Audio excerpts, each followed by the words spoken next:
If you thought that was a beating, wait till November 3rd when Donald Trump gets his hands on Sleepy Joe. That's going to be a landslide. This is admitted sellout Colby Covington. I'm sick of these woke athletes and these spineless cowards like LeBron James, who despises athletes saying racism is bad. Anybody can talk from outside. They got into the arena. Probably 10 times out of 10, they beat the pants. Beat him that dramatically. So this is the best I've ever looked. And oh, the POTUS is calling me. Mr. President. You gonna put that on speaker for us or what? Mr. President. And pretends to be surprised when Dana White sets up a call live on air. Thank you so much, Mr. President. You gave me the dragon energy when you shook my hand. Let's go over that dragon energy. Good luck, champ. Thank you. Appreciate it, Mr. President. That one? Colby is using him as a gimmick. Again, don't take it from me or Tyron Woodley. What was your big break? We're not re-signing you. Doesn't matter if you win. We don't like your fighting style. We don't like that you're not entertaining and you're not a character, because this is the entertainment show business. So I go out there and I completely prove them wrong with the show aspect and the entertainment aspect. And I shoot this promo on the Brazilians and I say, hey, you guys are all a bunch of filthy animals, you know, and Brazil, you're a dump. Take it from them. That promo goes so viral on the internet that the UFC's like, we have to keep him. We have to re-sign him because that promo is so big.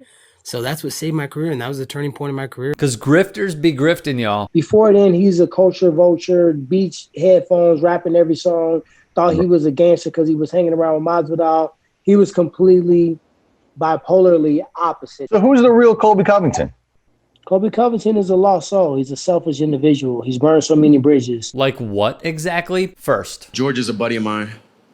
I don't sell out like Colby Covington and talk bad about people who I roll with. This was Dustin Poirier's unprompted response when asked if he would fight Jorge Masvidal, a friend of his. You gotta understand, Masvidal took Covington under his wing. He saved him, he housed him, he fed him, he looked after him, he mentored him, even prevented Covington from suffering an ass beating in South Beach.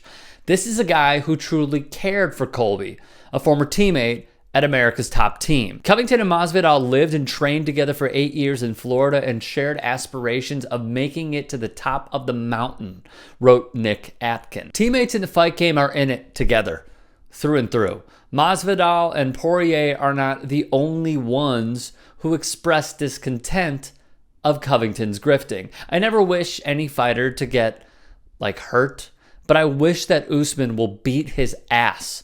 I shouldn't say this because you always should support your people, but Colby is not a friend.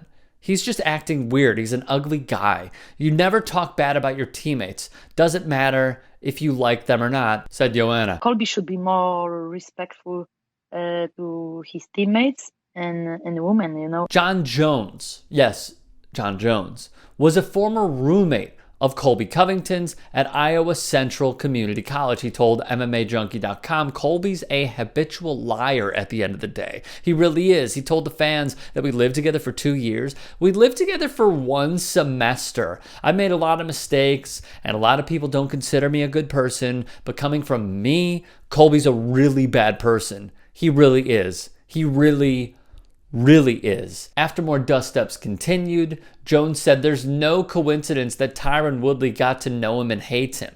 Masvidal got to know him and hates him. I got to live with him and really don't like him. Akin to Dan Bilzerian on Instagram, Covington envies being simply what he is not. It's all an act. It's all an act. Like Candace Owens and Dave Rubin, they enrich themselves because the other side of the aisle, politically speaking, is easily deceptible. It is amoral to pander to bigots, anti-Semites, homophobes, and alt-right figures in our society. For these folks, this crowd is one thing and one thing only: their revenue stream.